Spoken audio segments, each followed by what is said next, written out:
ainda é noite. Denise inicia uma jornada diária.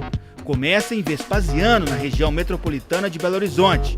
O destino é a faculdade, na zona oeste da capital. Às 5h30 da manhã, ela embarca no primeiro ônibus, que faz parte do sistema metropolitano. O preço da tarifa, R$ 4,70. O veículo circula pelo bairro e chega à estação Morro Alto do MOVE Metropolitano, mais de 20 minutos depois. Agora é correria para o próximo embarque. Na maioria das vezes a gente não pode esperar o próximo, né? Então a gente tem que se encaixar onde der. Todos os dias eu vou em pé mesmo, desde a hora que eu saio da estação até um determinado ponto. Quando está chegando próximo de descer, nesse percurso, é mais fácil a gente conseguir sentar. A próxima parada é às 6h30 da manhã, na região da Lagoinha, já na capital. Aqui ela precisa desembolsar uma nova tarifa, gasta mais R$ 3,70. A maratona termina 1 hora depois. E só na ida, a estudante gastou R$ 8,40. Qual que é o sentimento que fica depois de toda essa jornada? Primeiro de cansaço, né? Porque a gente demorou quase 2 horas para chegar aqui. E o segundo de que talvez eu tenha pago mais do que eu poderia, mais do que eu deveria. No ano passado, uma emenda à Constituição Federal incluiu o transporte no conjunto dos direitos sociais. Ele ganhou a mesma importância que saúde, educação e segurança. Garantir um serviço de transporte público que seja acessível e de boa qualidade deve ser uma preocupação de todos os prefeitos. E nos municípios que fazem parte de regiões metropolitanas, o desafio é ainda mais complexo. As regiões metropolitanas são um problema para o transporte urbano, porque a Constituição define que a responsabilidade pelo transporte urbano é do município. Então, quando você tem vários municípios que compõem uma região metropolitana, você passa a ter vários agentes operando uma função que é de interesse comum, que é o transporte.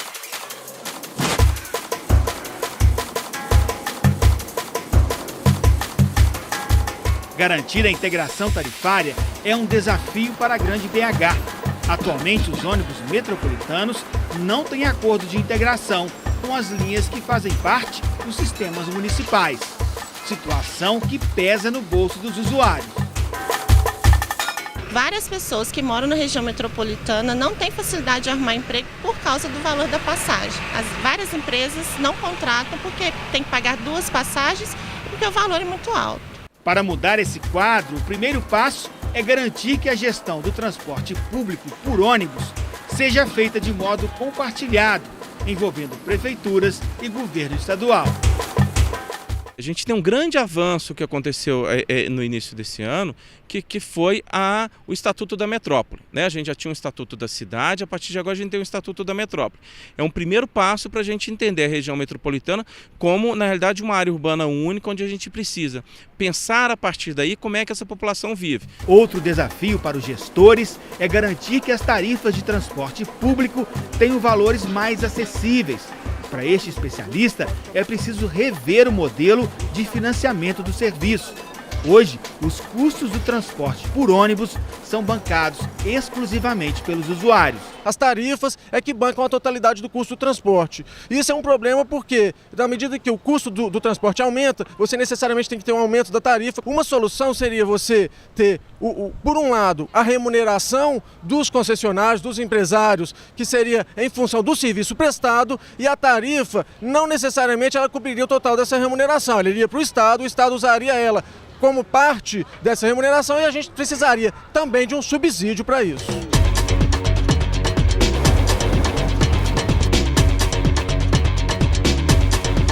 Melhorar a qualidade do transporte público e reduzir o valor das tarifas. 2 estratégias que podem atrair mais usuários e promover a redução do número de carros nas ruas. A Política Nacional de Mobilidade Urbana também aponta que os municípios devem incentivar o transporte não motorizado. É preciso dar prioridade aos deslocamentos a pé e por bicicleta.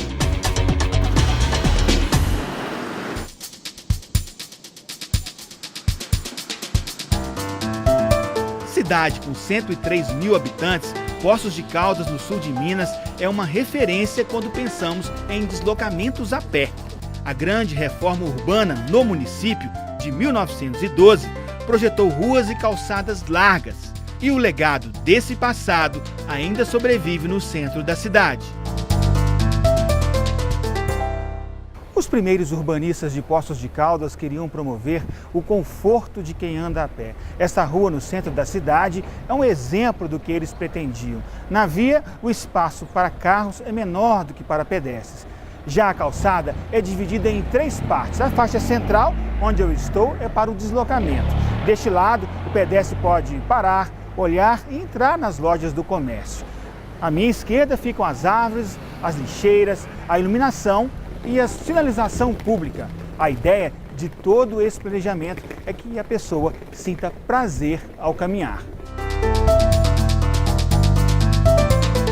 Com o crescimento do número de automóveis, principalmente a partir da década de 70, a paisagem urbana da Estância Hidromineral começou a sofrer alterações. Toda calçada tinha um percentual de de área gramada, para justamente infiltrar mesmo a água. Essa área de grama na área central, ele foi praticamente todo retirado. Por isso que muita gente fala que a cidade tem ruas largas, né? Mas não é, que tiraram a área de drenagem para aumentar a caixa de via. E o alargamento da pista não é a única ameaça aos pedestres. Até mesmo a calçada que usamos como exemplo apresenta obstáculos. São buracos e ondulações em muitos pontos.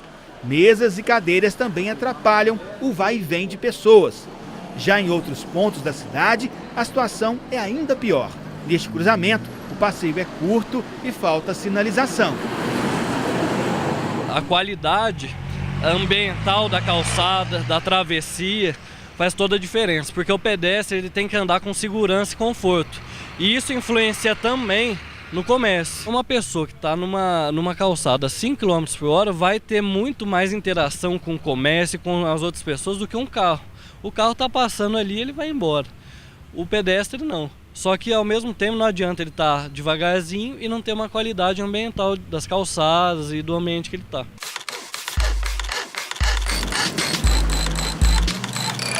Os ciclistas de Poços de Caldas também reivindicam espaço. A cidade tem 2 ciclovias que não são interligadas e somam aproximadamente 10 quilômetros. Convidamos o designer Álvaro, do coletivo Pedala Poços, para mostrar os perigos de trafegar entre um e outro trecho, passando pelo centro da cidade.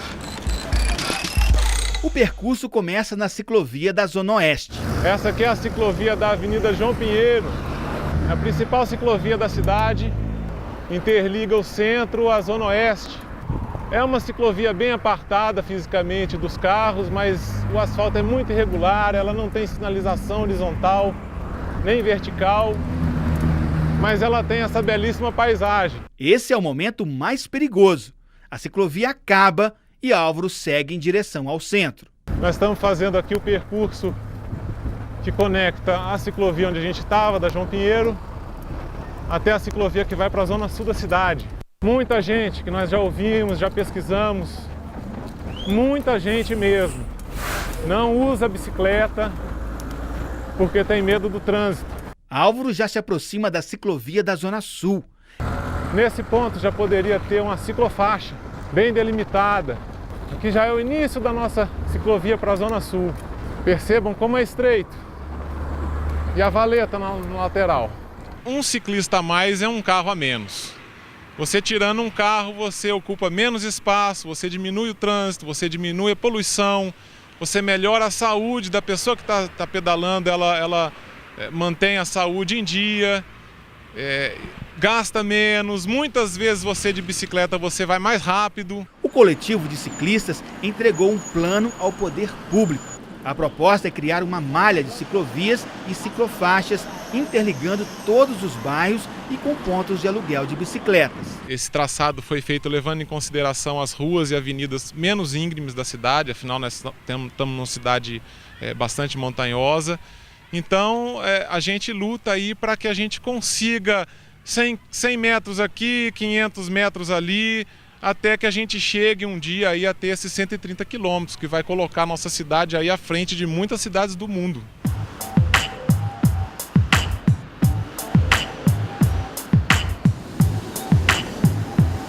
Criar espaços seguros para a circulação de ciclistas e pedestres, melhorar a qualidade e o preço do transporte público, reduzir o número de carros nas ruas, desafios que devem ser enfrentados pelos prefeitos que assumem novos mandatos em 2017. A sociedade está cada vez mais atenta para cobrar. A gente vai precisar de ter uma alteração na cultura dos gestores, dos prefeitos, da própria população, né? E uma outra coisa que pode ser feita são as pessoas que já têm essa visão, que já percebem que a cidade deve seguir por esse caminho, elas devem pressionar os agentes públicos, os prefeitos, para conseguir, né, para que a gente tenha essa transformação nas cidades, que é uma urgência.